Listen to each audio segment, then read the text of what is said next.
Hello everyone and welcome. Today we're going to take a look at our embedded or nested ESXi host that we made in an earlier video.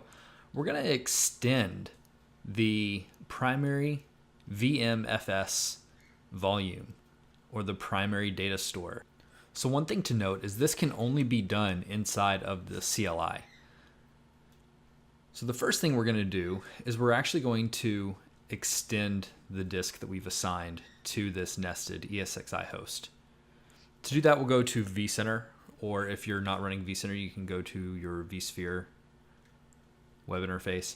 And we're going to select the nested ESXi host and go to Edit Settings. You see the hard disk here. We're just going to change the number to a higher number, and we're going to hit OK. So that doesn't take long. You can see that it's been expanded to 30 gigabytes. So ESXi actually sees that. And it sees it right away. It will take a second once we rescan the device and the adapters to show up in the nested instance, but it will show up. And once it does show up, we can go ahead and proceed to logging into the CLI. So we're going to refresh a couple of times here.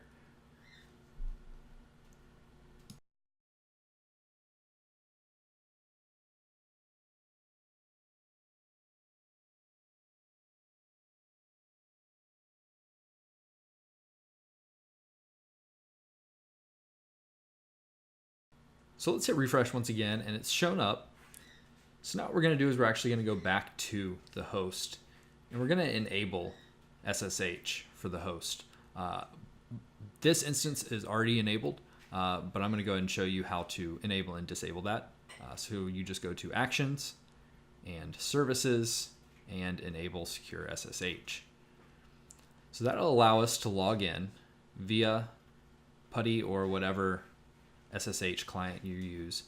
I'm going to log in with the IP address of the host, 10.10.10.17 for us, and it's port 22, the standard listening port. And we're going to log in as root. So we're going to type in root and type in our root password. Once that's typed in, we're in the CLI. So the first thing we're going to do now that we're in the CLI is we're going to navigate to our data store. So to do that, you can type cd vmfs /volumes/ and hit enter. And then we'll do ls to list the available folders and devices in here. We see our data store is named Datastore1. So now what we can do is we can run vmkfstools and type in the DatastoreName. So vmkfstools -P and then Datastore1. As you can see, you can tab complete for a lot of this stuff. So if you're in the right area and you hit tab, you'll see that it completes successfully without actually having to type the whole thing. So here we see that the name of our Datastore disk, the disk that's attached to this data store, is mpx.vmhba0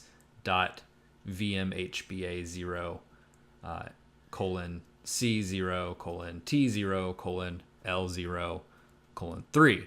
Now 3 is the partition number for the actual VMFS mount. So I mistyped the disk name here, but we're actually going to go ahead and navigate to the folder that we're going to be working out of. So that's cd / ... to go back one folder. And we're going to go to CD devices, then CD disks. So once we're here, we'll list, and we can actually see the device name. So we see the device name in the different partitions. The next thing we're going to do is we're actually going to run the partedUtil on that disk. So we don't actually have to list the partition. We can list the whole disk. So it's going to be partedUtil and then get and then mpx, and you can tab out and tab complete for the disk name. When you tab complete for the disk name, because of formatting, it will put slashes in. So those slashes, we'll just backspace and remove those. So what we're seeing here from the output of that is the sectors on the disk that we have available to us and that are currently created.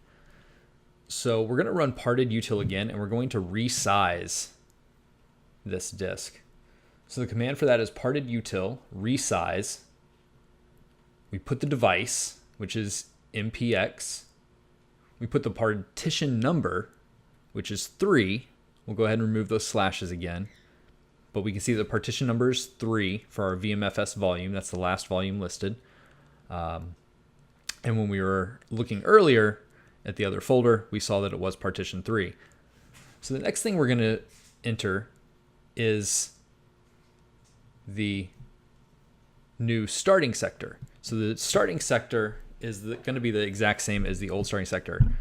For here, partition 3, you can see that it is 15, 4, 72, 640. Like I said, partition 3. So this is the line we're looking at.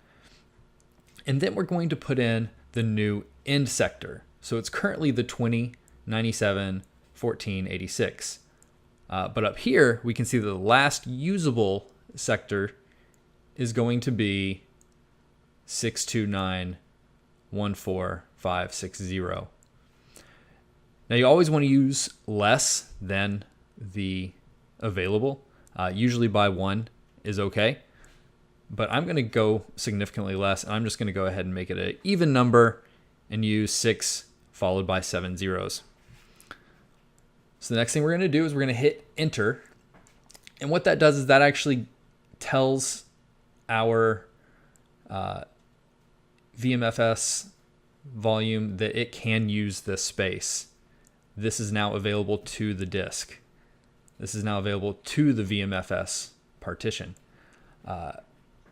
In this error right here, and this is something that you're going to see every time, you just need to move your backup GPT table to the end of the disk because it's no longer at the end. To do that, it's partedUtil fixGpt and then the name of the device.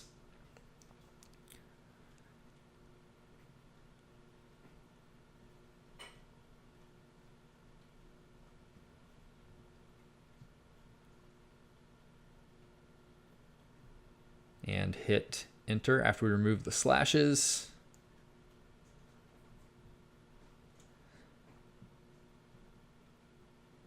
And it's fixed. Hit yes to continue. All right, so we're good to go. Now the final step here is going to be actually growing the VMFS. So we're going to do partedUtil get and then the disk name, and you can see that it has indeed grown. So to grow the VMFS, we're going to do vmkfstools space dash dash grow fs space, and then we're going to do the device and partition. So that's mpx, and remove the slashes. And at the end, we'll add :3 space,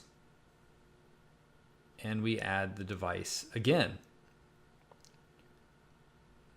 And it is MPX. We'll tab out, remove the slashes, and add :3 to add the partition to the end. And we'll hit enter. And that's basically it from the CLI standpoint. So now we'll go back to our nested ESX host. And we'll go to storage, and we can actually already see that the capacity has changed. We went from 2.5 gigabytes all the way up to 21 gigabytes of available space in our primary data store. So that's all for today. Go ahead and subscribe for future videos and leave a comment if you have suggestions for future videos or have questions on this.